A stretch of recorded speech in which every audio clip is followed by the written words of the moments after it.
So null pointer first appeared in C++11 in order to strengthen the abstraction around 0 pointers.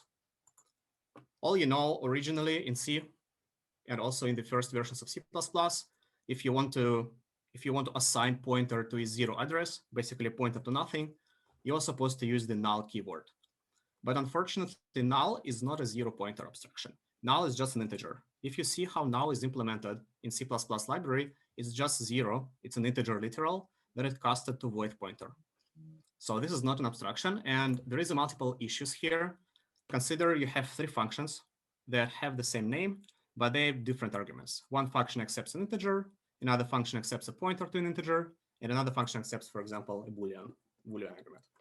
If you try to call this function in the old way, like using null, you'll get a compiler error because the compiler won't be able to identify which function you want to call, since null is it's the same null for both pointers and integers. So it will be confused between the first 2 functions.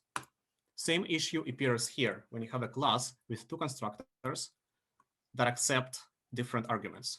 The first constructor accepts an integer, the second one a string. So those are 2 completely different constructors. So this code will not compile because of the null here.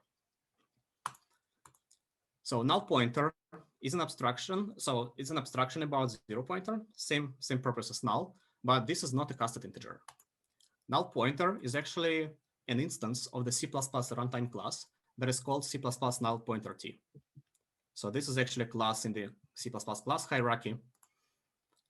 And if you now try to compile the code like this with 2 different constructors, but you put null pointer here, you won't get an error. The compiler will disambiguate this instantiation. It will understand that null pointer is actually a pointer and will call the proper constructor.